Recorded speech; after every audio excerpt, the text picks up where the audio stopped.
Good afternoon, everyone. I'm Dr. Roy Fournier, and it is my privilege to introduce Dr. Doreen Galley, the Chief of Research and Distinguished Analyst at TBW Advisors LLC, where she advises clients on enterprise cloud and data strategies.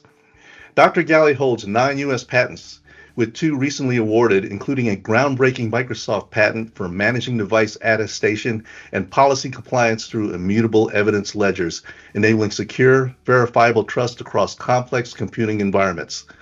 Ladies and gentlemen, please join me in welcoming a visionary in enterprise cloud, innovation, and data strategy, Dr. Doreen Galley.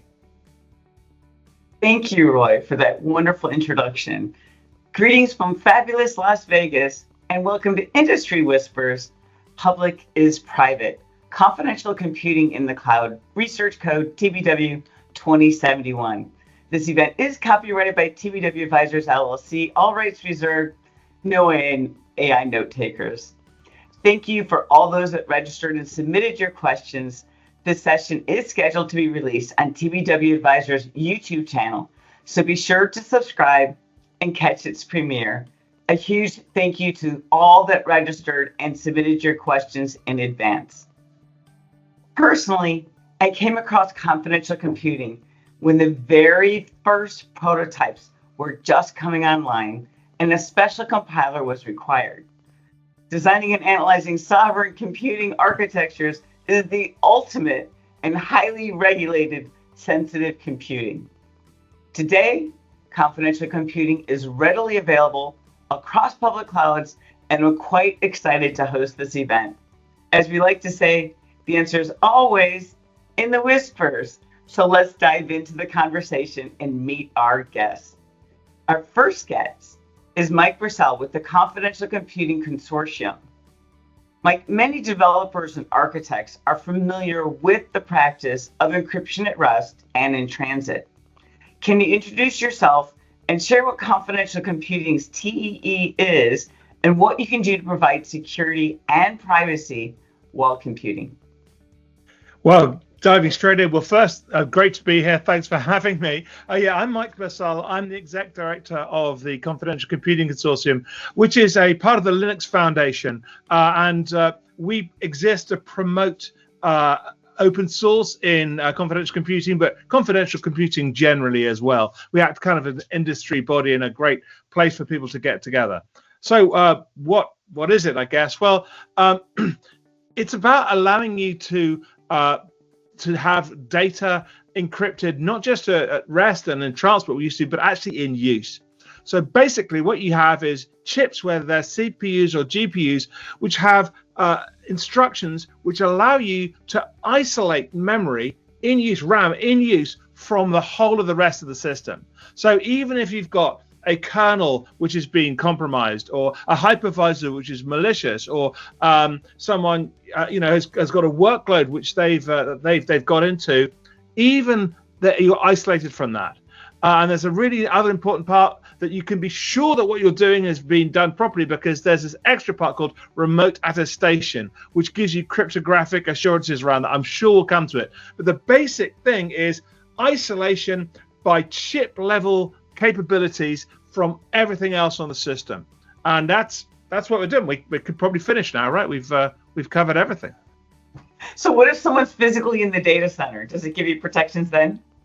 Absolutely, because again, it's about the chip. So, I mean, there is no perfect security. Don't get me wrong. There's, even with your best HSMs, whatever it is, sometimes you need armed guards on doors. But no, even if you have access to the machine, you need, proper long time access to it. You need to know which one machine you're doing, which chip to do. It would be very complex actually to get in. So yes, even there is some protection against actual physical attacks, which is pretty cool. Absolutely. Thank you. Our second guest is Manu Fontaine. Manu, can you introduce yourself, Hushmesh, and share your experience with confidential computing and what use cases drew you to confidential computing? Yes, thank you, Doreen. Thank you for having us. Great pleasure to be here. Great to be here with Mike and Roy. Confidential computing is a fantastic innovation. It's one of the least, but it's still too few people actually know that this technology is possible. It enables things that literally were not possible just a few years ago. So I'm Manu Fontaine. I'm the founder and CEO of a dual-use public benefit cybersecurity startup in the Washington, D.C. area. And we're building the future of computing. We're building what we call the new web. We call it the mesh. Think about how the web would be if you could deploy web servers and web services, but with all the security fully automated at the chip level. So essentially a global infrastructure, information infrastructure that has zero trust in global cybersecurity, fully automated at the lowest level of the stack with the smallest attack surface that we believe is technically possible. Giving me goosebumps. Yeah, it's a big absolutely vision. Exciting. It's a big vision, but it's really interesting how, when you have such a foundational technology like confidential computing, how you can revisit the things that we were doing a certain way, and then now you do them differently, and that really what enables these fundamental shifts in security posture and in attack surface that are now possible. I agree, Manu. For me, what I get excited about confidential computing is it gives you new primitives, new starting points that you can use to build stuff that you haven't been able to build before, or build it in different ways or more securely, or different trust management and fabric in it. And it's about providing these new primitives, the isolation, the attestation, which just gives you a new starting point, and you can start thinking about what you do in different ways, whether that's in the cloud or a data center or whatever. Sorry, I'm getting ahead of myself, but I get too excited about this stuff, which is probably good, right? No, I understand completely. Absolutely. It was definitely one of my biggest tools in the chest when I was dealing with sovereign architectures. So how is it to develop and deploy confidential solutions? Any special equipment or processes required? Well, you need chips with the capability, right? But they're becoming pretty widespread now. So all the big clouds have availability. We've got solutions from Intel. They've got two different types. They've got something called SGX, something called TDX. There's AMD who has SEV SMP. Sorry, it's a letter salad, but we've got, of course, the H100s from NVIDIA. They're in GPUs as well now. We've got ARM, CCA Realms. There's some IBM Z or Z series, depending on if you're a Commonwealth person, but the IBM stuff there as well, and RISC-V as well. So it's coming from everywhere, frankly, at the moment. So there's definitely a lot of equipment available in the public clouds, but how is it to develop and deploy the solution using those? And do you have some insight on that? Yeah, if you're security minded, you'll take the pain. There's a little bit of a pain that you need to do things the right way. If you actually choose to develop on confidential computing, which you should, you want to make sure that the super strong security that you get from the chips doesn't get degraded or damaged by doing sloppy things around it. So you have to develop in a way that just preserves the security that you have from the chips. Mike mentioned it, and I'm sure we're going to touch on, but the concept of attestation, for instance, has to come into the picture from the beginning. You need to know that when you're going to deploy a workload on a confidential computing machine, it's great that it's protected at the chip level, but you need to think about how you're going to actually verify have that workload being attested, and you have an attestation verification service that will tell you that the workload is indeed configured properly, running on a confidential computing machine, and that it is as intended. So there's a little bit of getting used to, but we are a tiny startup, less than 10 people. We're building a big idea, and we've been able to embrace this technology from scratch pretty much, thanks to the availability in the cloud. So you don't need to deploy to have your own machines in your basements. You can literally turn them on. You can turn on confidential virtual machines in seconds, just like you would turn on conventional virtual machines. So it's definitely feasible. There's a lot of, the Confidential Computing Consortium has these open source projects that give you building blocks and give you guidance. And there's now a growing community around it. So it's becoming easier and easier to actually embrace this new paradigm. Our company, of course, we are, very much invested in this, but we don't see a way back. This is the way forward. Every organization should have a confidential computing roadmap. It's not, of course, you can't just boil the ocean and just rip and replace, but you should think about how over the next, couple of years, how you start migrating workloads to an infrastructure that's verified at the chip level. At the end of the day, you can't rely on information if you actually don't know how the bits have been manipulated and which workloads has touched them and on which machine they've been, exposed. So all of those things, come into the picture. If we can solve, security at the process level, at the chip level, at the virtual machine level, and prevent leaks before they happen, then a whole kinds of other things, just become much easier and much better. You don't need to secure after the fact. You can, secure by design. And I think that really is what, security in depth, security by design, privacy preserving technology from the get-go, confidentiality. So if you do it up front, there's a lot of things that you no longer have to worry about later on. So that to us is worth the investment up front, and it's getting easier and easier by the day.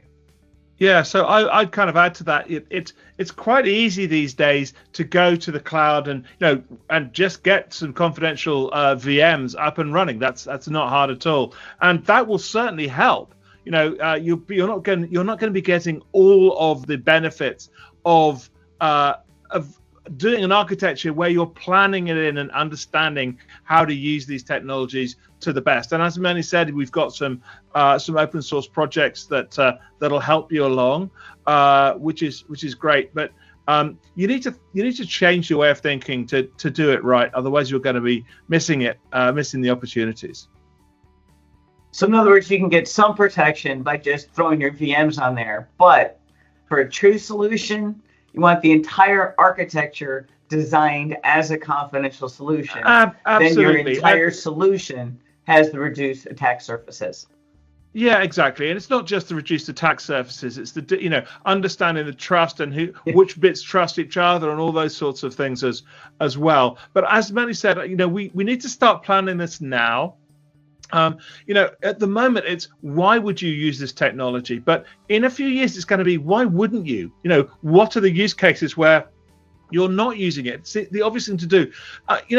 Name a company which doesn't have some sensitive data, whether it's financial data or health data or employee record data or intellectual property data. It could be anything, right? And I was at a conference last year, and I was speaking to some people who are looking into it, and someone came to me from a pest control company looking at it.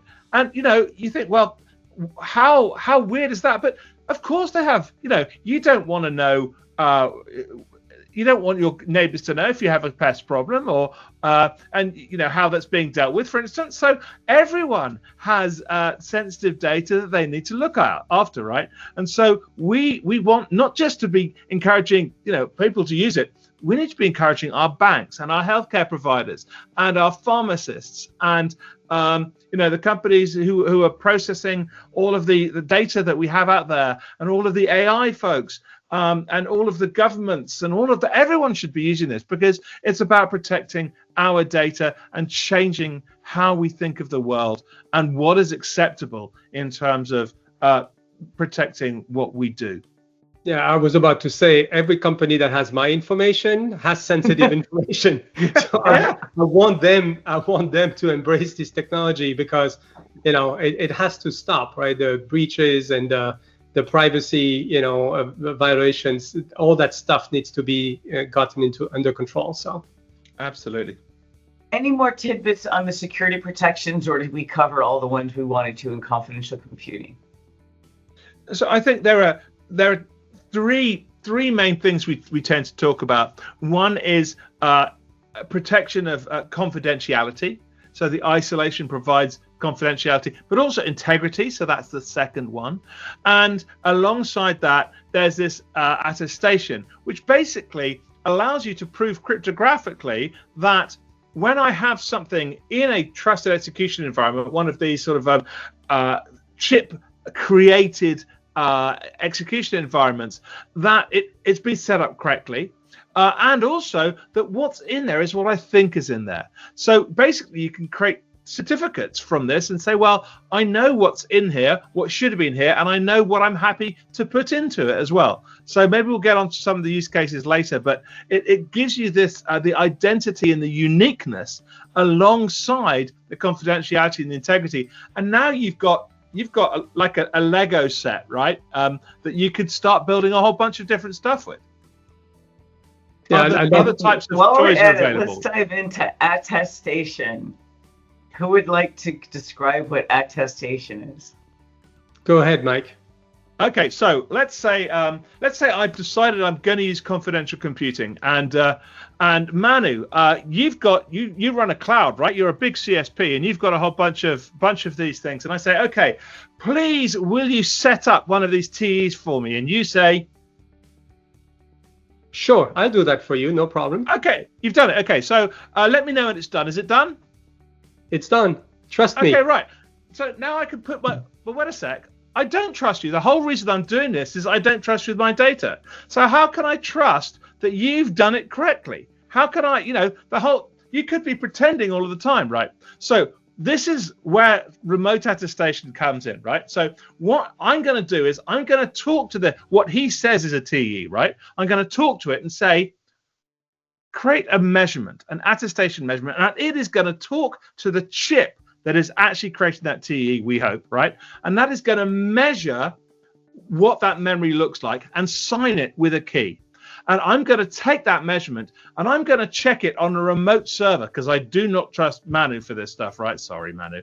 And if that measurement comes back, if it's verified, that server is called an attestation verification service because it's a service and it's verifying an attestation, right? Clues in the name. If it's correct, then I can be sure that actually it is running on the correct type of chip. It has been set up correctly. It's not been spoofed. And what I think is in that memory is what I think should be in that memory. And suddenly, things have changed, right? Because I now know that basically that TE and that application in that TE is not under Manu's control. It is my data, my application, and I can do what I want with it. And so that has changed the picture completely and change the trust relationships that I have with my application running on a hardware that I don't really trust, run by somebody I don't really trust. So that's what remote attestation is. Is that enough? Have I missed anything, Manu? Yeah, no. I always like to use the digitally signed hash of the binary. So everyone with a vague minor in computer science whatsoever gets that wonderful technical satisfaction saying, oh, I get it. I get those bits, how you combine them, because that's exactly. People familiar with the software bill of materials, where it has a digitally signed hash of the build of the software, it accomplishes something similar in making sure the software you're thinking is so. But if digitally signed hashes. If you create an SBOM in a TE, you know that the thing creating the SBOM was something you trusted as well. So you've just taken your trust down 2 or 3 layers. So suddenly the whole supply chain, it's one of the great use cases. You brought it up without even having to prime you, but it's one of the great use cases is being able to build that trust in down to the tools and down to the hardware.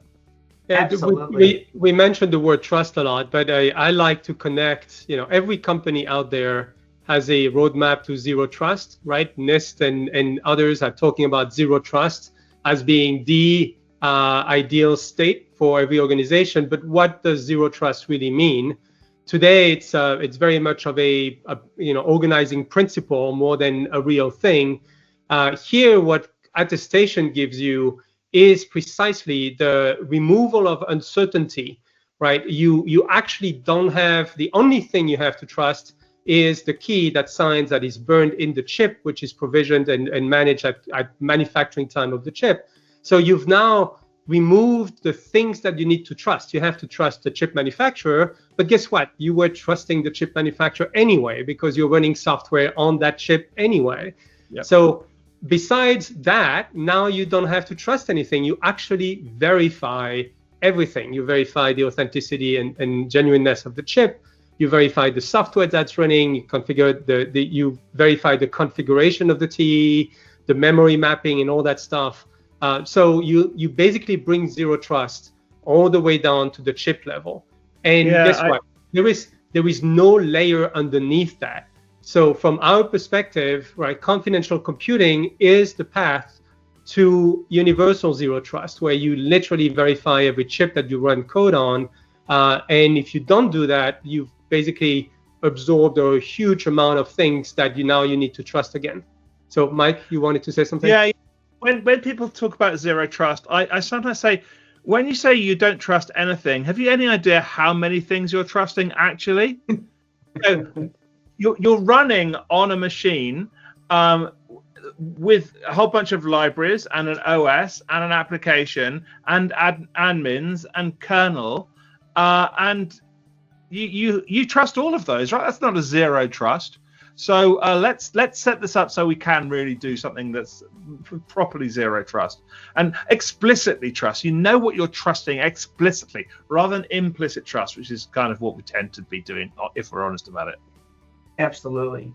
Now, what about data security in multi-cloud environments? How does confidential computing help in the multi-cloud? Manu?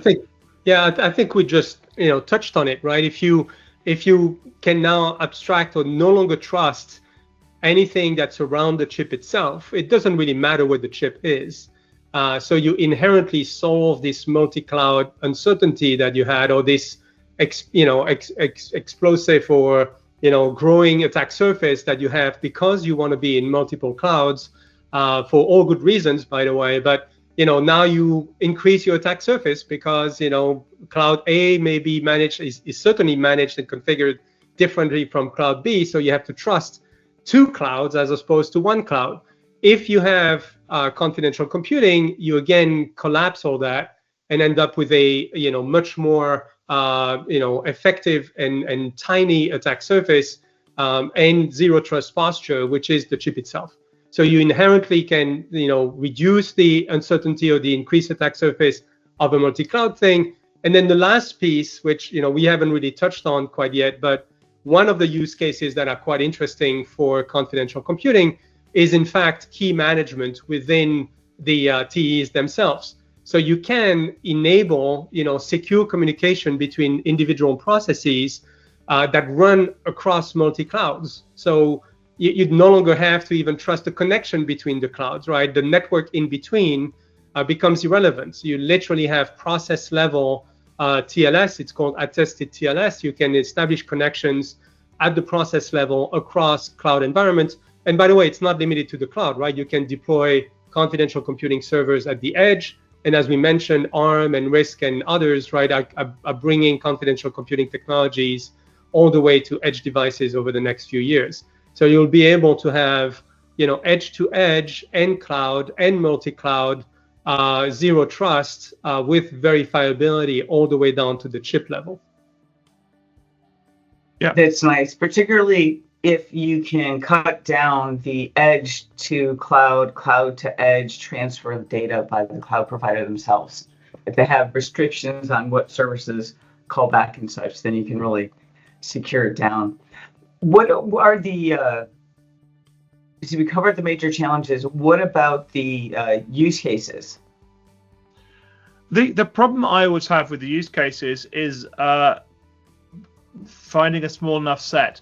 It's difficult to find as I said, a different, difficult to find a sector where there's not confidential data or also confidential applications, right? If you think about a bank who has maybe an application which determines what they should be investing in or what their risk is, or you think about AI, right? This is the models. Those are hugely sensitive, right? People don't want you to be stealing their models. So, there's applications are just so many of them. But I kind of like to think of two different sets of applications where confidential computing really comes into its own. And one is where you have a process with multiple steps, and you need to be able to establish trust in all the steps before. The supply chain is a really good example of that, right? Where you really want to be sure that all the steps before are things you can trust, and you can all go all the way back. And the other type of use case is where you have multiple mutually distrusting or semi-trusting parties who need to be able to establish trust between each other. And two of my favorite examples for that are, let's say you've got a pharmaceutical company which wants to do research on hospital healthcare data, right? And the healthcare providers, they don't want to give all of this data away, because once it's gone, right? But because you could write an application and say, well, I can prove to you that I'm never going to exfiltrate, I'm never going to pull out this data. Now you can actually do that. And my other example I love is when you've got multiple banks who need to work together for fraud prevention or reconciliation and stuff. And again, none of them really fully trust each other, but it doesn't matter who's running this, because they can't look in, they can't change it. But also everyone can be sure that what's going in is what should be going, and what comes out is what has been properly calculated. So once you've got those sorts of things in mind, you can then start thinking about use cases like, well, what about AI? So AI training, you need to make sure that you can track the data sets are the ones you thought they are, right? That there's no copyrighted material, for instance, and no private data. So you want to be able to be sure that. And then once you've actually created an inference engine, you want to make sure that what you're querying has come from what you thought it was.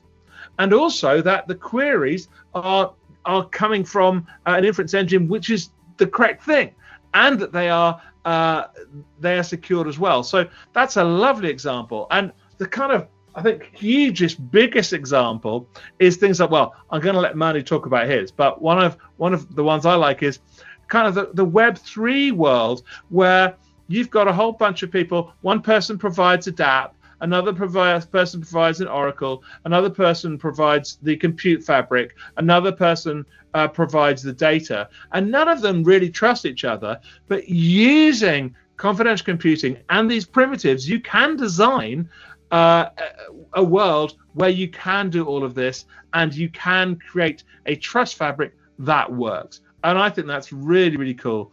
So all of those things, we have people using it for anti-money laundering, for anti-human trafficking, for people working to collaborate on policies across the UN, so many things.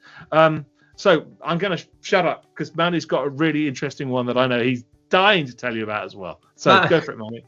Well, I don't want to give a sales pitch here, but I want to riff on what you're saying, which essentially the sequence of things, right? Those steps. You can't rely on any information if you actually don't know where the bits have been and what machines they've been on and who accessed those bits and whether the bits have been tampered with or not.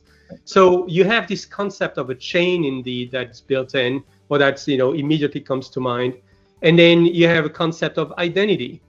You actually, if you want to know the provenance of something, you actually want to have very high assurance of the identity of the different entities that participate in a chain of. We realize is that confidential computing is particularly good to reinvent the fundamental identity services that we've had so far. So the person identity, creating a keychain, managing personal keys on behalf of a human is a fantastic application of confidential computing.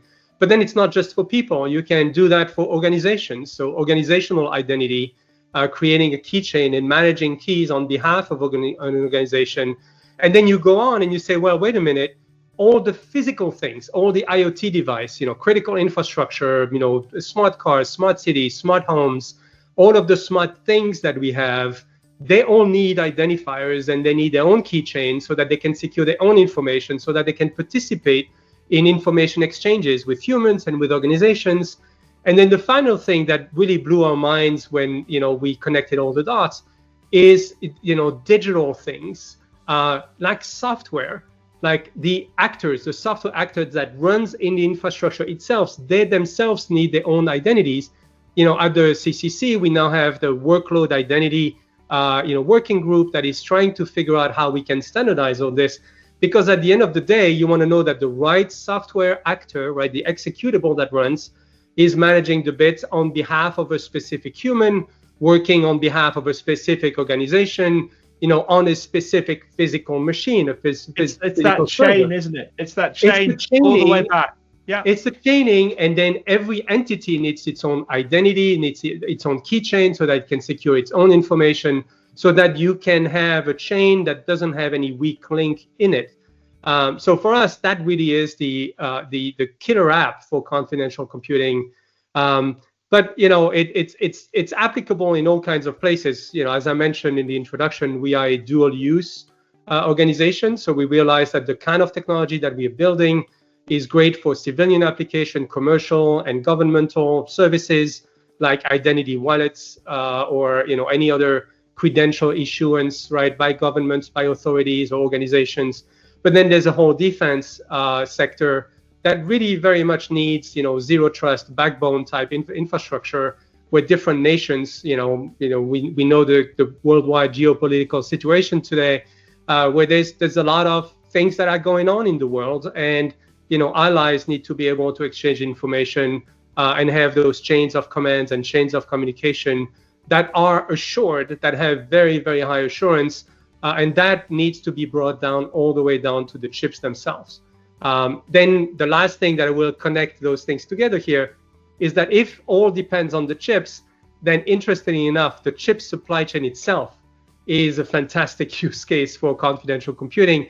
We coined the kind of a quirky phrase that only secure chips can secure chips. If you think about it, right, the next generation of confidential computing chips should be managed within an infrastructure that is itself secured by the previous generation of confidential computing chips. So it's in our team, we very often think about the movie Inception. I'm sure the audience have seen Inception. It's like all these levels, these recursive levels of things that you can rethink because you have that toolbox, like Mike was saying, right? You have these new primitives that you can arrange in a new way. You start with that identity, key management, authentication. I mean, think about this, right? Today, when you make an authentication decision, right, if the code that decides whether or not you have the right credential can be compromised, then what's the value of authentication? If you can't know for sure that the authentication server, it has integrity and has not been tampered with, we live in that world today, and authentication servers get compromised all the time. So authentication itself should run in confidential computing servers, so on and so forth, right? There's all kinds of beautiful things. When you stick with the problem long enough, with this new toolkit, you can look at the digital realm in a completely new way. Absolutely. And for those not familiar, the CCC would be the Confidential Computing Consortium. So that's sometimes right. Yeah, so we shorten it quite a lot. Sometimes we talk about CC for confidential computing and then CCC. There's other CCCs like the Chaos Computer Club, but that's not the one we're talking about. We're talking about Confidential Computing Consortium here. That's right. Absolutely. Oh, and I should just a quick thing for that. It's anyone can come along. You don't need to be a member to come along to the meetings and to benefit from what we're doing as well. There are benefits, of course, to being a member, but we'd love to see you there, all part of Linux Foundation. So quick plug. Sorry to carry on, Doreen. Oh, no, absolutely. Third-party, untrusted third-party data collaboration is the huge use case. Of course, one of the critical aspects of using confidential computing is don't invite someone into your trusted execution environment unless you trust them. Because all the work you did in the application means nothing if you invite someone into the trust circle. So do you have any additional real-world use cases? Are you referring to Signal Gate by any chance? I absolutely am. Yeah, I absolutely am. Because Signal communications, one of the best part of it is they not only had the end-to-end, and before WhatsApp, they were, had end-to-end and used confidential computing, where WhatsApp was subject to the man-in-the-middle attack because they did not do end-to-end encryption. Yep. We covered that in 2019 Black Hat, while helping distribute the word that there was a publicly available case to imitate the man-in-the-middle attack to facilitate WhatsApp improving their app. However, the mistake that Signal make, which only encrypts it on the endpoints, is that they allowed you to connect another device into that trusted environment. Or in that case, they literally said, this person is trusted, come into our trust circle and let's talk. So, yep, that always makes it a little more difficult. But any real world use cases outside of Hushmesh and Signal where someone might be familiar with, where it's been used? Here's one. So everyone knows Microsoft Azure, right? Mm-hmm. They are a provider of confidential computing, and Microsoft is a member of the CCC, as it happens, as a number of other folks as well. They do about, I think, $2.5 billion worth of credit card every year, which they put through confidential computing. Yeah. Because that makes sense. And if Microsoft's willing to trust those sorts of numbers with it, then there's probably something in it, right? So that's a good example that I like to talk about. And another one that's really interesting to me is ad tech. So, there's a lot of pressure at the moment coming from regulators, particularly, GDPR type stuff in Europe, but there's other folks worried about it as well, where you mustn't be leaking information, but you want to be aggregating information from lots of different things and then do that. But how can you do that in such a way that you can't look at it? Well, the answer is that it's not confidential computing. Doesn't, if you set it up right, it can stop the person who set it up looking in as well. Right, so you can actually say, you can prove to a regulator, there's no way I could have seen this stuff because I put it in and let it run and do its stuff, and it just spat out to me the information that I set, right? And so actually, ad tech's a really good example of people using it to protect themselves from the regulators or from themselves, if you see what I mean, whilst protecting their customers. So I love that as an example for using confidential computing. Absolutely. Because it's I don't think any regulated industry should, if you're in a regulated industry, if you're in any type of gov, healthcare, fintech, anything with, not to mention everyone dealing with privacy, all of those regulated functions are best appropriately done leveraging confidential computing. And the better you architect the entire solution to be a confidential solution, the more privacy and protections you get. So how does confidential computing work with containers? That's a fascinating question because there's a number of different ways of doing it. So the answer is you can absolutely use containers with confidential computing. And the question is, how big do you make your TE, the thing that's containing the containers, right? Because you could say, well, I want just one container per TE, right? It's going to give you great security because nothing can get in.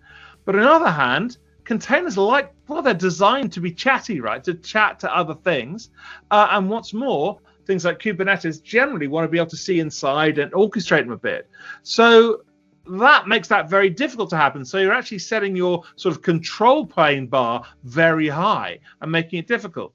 So another thing you could say, well, I'm going to put an entire pod of stuff, if you're taking a Kubernetes world, inside a TE. And now we're saying, okay, well, I've got my entire control plane in there and containers which are hopefully from within the same trust domain anyway. And so we say, well, that's where we're going to set the level of granularity. And that means, well, we have a bigger TCB we need to worry about because everything's in there. We need to worry about the control plane, but we can it's easier to adapt to the standard way of thinking. And so that, for instance, is the technique that is used by things like the Confidential Containers Project, which is part of the CNCF, which I'm sure people know about. But other folks are sort of taking it in you can slice it in a variety of different ways. So the answer is you can absolutely use confidential computing with containers, and it gives you some great, it's the primitives again, right? You can do the attestation, you can know what's in it, you can be sure that what you think is loaded is actually running, and that it continues to be protected. It's a matter of, security is all about trade-offs. Where do you put that bar between usability and security, and not just in terms of the operational, but in the design and the monitoring. So monitoring and logging is, of course, very hard, because you don't want to be giving information about, but there are times when actually logging and monitoring is kind of important, right? And so those are the balances you need to make. But at least you have the option with confidential computing, which you just don't if you're not using it. Absolutely. It's always interesting, the trade-offs and what you can do and what can fit on what, and part of it depends upon what's released and how big your pod is, because if it's too big, it doesn't matter if that size trusted execution environment isn't available. Absolutely. So excitingly, a lot of people are dealing with a lot of data, and one of the biggest things that people are doing with data is artificial intelligence workflows. So how does confidential computing integrate with AI workflows, and how much work is it to do that compared to just a standard AI workflow? So I talked about a bit about this earlier on, the first thing I'd say is it's becoming increasingly easy because a number of vendors are selling a workflow that you can integrate pretty much directly with AI, which is fantastic, right? So I won't name names, but you can look around and find them. Some of them are members of the CCC. So it's becoming increasingly easy. What the benefits? Well, first thing is this provenance thing, right? Being able to track right from the beginning of your training and the data and the model, all the way through fine tuning, through the influence, to the questions that you're asking and the answers you're getting in a chat kind of world. And that allows you, I went and spoke to a very, very big investment bank a year or so ago, who was saying that we'd love to do more AI stuff because it could really beneficial to us, but we can't afford to do it internally because the GPUs are so expensive, and we're not allowed to do it in the cloud because the regulator won't let us put all of that really sensitive stuff in the cloud, even if our CISO would, and they're not happy about it either, right? So we want to find a way of doing this, and maybe confidential computing is the way to do it. So I think we're just beginning to scratch the surface, honestly, of some of the benefits we can get from this, but there's a lot of talk about it. And go to one of the any of the conferences these days that are talking about this, or look some of the use cases, and you'll find some really exciting people doing those sorts of things. Manu, any comments on the integrating AI workflows on confidential? Yeah, I'd like to, take a step back, because we talk about AI as a, kind of a all-encompassing thing. But really, I think what's happening now is a fundamental shift again on the web or on the internet, is this, the agentic era, where we're not going to have websites and browsers any longer, right? We're going to interact with software agents, and those software agents will act on our behalf. And we'll have personal agents that will do our things with our data, and they will be guardians or custodians of our private information, and they will then interact with other agents that will do things, provide services, right? Yep. Agent to agent services. Some of these agents will happen to be AI agents. Some of them may just be programmatic agents, right? Like automatons or whatever, that do verifiable processing, which is, like we said, processing a credit card. You want to make sure that it's done the right way and doesn't leak stuff. It doesn't require AI, but it's an agent, right? So this model of this shift from the traditional IT-centric, you have a portal or you have a website and you need to log in and you need to just move and populate your data in each different websites, and you don't really know what's happening to the data after you've entered everything in all these forms or everywhere. All of that's going to migrate to a model where indeed it's all agentic, based. And the minute you say that, you have that problem of the chaining and the identification of these agents and the authentication, agent-to-agent authentication. So you basically have to revisit all the fundamental primitives that we have on the Web 2.0. Web 3, I'm not really a fan of Web 3 because it leaves key management out of scope, right? Everybody has to have their own keys, not your keys, not your money. Lose your keys, lose everything. But confidential computing enables you to do cryptographic chaining with key management fully automated within the infrastructure itself, which we believe is the perfect balance between usability and security. So anyway, long story to just address AI. We personally believe that AI is going to become very helpful once you have personal AI agents, when you can have personalized AI in a way that is indeed verifiable, because we will care more and more, I believe, or it's going to get regulated because it's already happening. We know from member of the CCC, we hear that regulations around the world are becoming stricter and stricter, and within the next few years, every regulated industry will have to be able to prove with high assurance that the bits indeed have not been going through machines that they don't know about. So they need full inventory of their machines, full inventory of their software actors, right? And then, of course, AI is going to fall squarely into that, and the training set and all that stuff. So at the end of the day, AI is just one manifestation of this move towards a agentic model. We're not going to talk about passwords and MFA or passkeys and all that the traditional methods of authentication and all that will just be absorbed, and it's going to be an agent-to-agent problem that needs to be solved. Being, of course, the more thorny one, because it could do so much, right? For the better or for worse. AI is a fantastic shining object, but honestly, if you look at what we do with AI today, there's a lot of fun stuff, and there's a lot of very important stuff, but the personalized AI has yet to be fully realized. Any closing comments before we go to announcements? How have we got to the top of the hour already? I'm not quite sure how we've done that. Time flies when you're having a great conversation.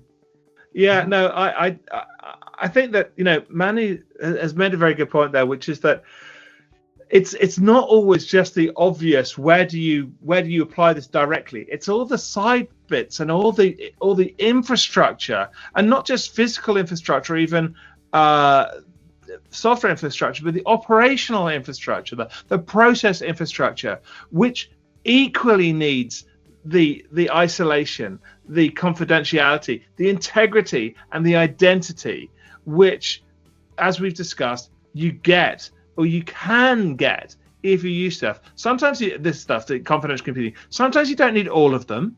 It's a pick and mix. Choose the bits you need. As I said, I really think we're going to move to a world where it's to say, why wouldn't you, right, rather than why would you use this technology, and come and get involved. Come and get involved. Would love to see you get involved in any way in the CCC, in conferences. Read what we're putting. Get in touch. I know Manu and I are always happy to see people on LinkedIn or wherever. So yeah, please, thank you, Doreen and Roy, for this great opportunity to chat about this stuff, which, as you can tell, we're quite passionate about, both of us. Maybe any parting words? Yeah, we get all worked up about this stuff, but yeah. So there's the RSA conference, right, in a couple of weeks. Because both the Confidential Computing Consortium will be there in the innovation area. So it's a great place. And most of the audience, I think, will be at RSA. Just come and learn about confidential computing. It's a great place to just get a first, shot and introduction to the vision here and the implementation. Come to our booth. yeah, come to the booth. So the CCC has a booth, Hushmesh has a booth. Please do that. And then there's the Confidential Computing Summit, right? Also in June, which I think is going to be a great place to dig deeper into the technology and the application, like good stuff. I see plenty of other things here that should be considered. But anyway, thank you again, Doreen and Roy. I think it is indeed a new era. There's if you look at this new toolkit, you're going to realize that you should get started. Because the world's going to change, faster than you think. What we observe with the infrastructure that we've developed is that it keeps giving. It really is remarkable how the level of security you get is just out of this world.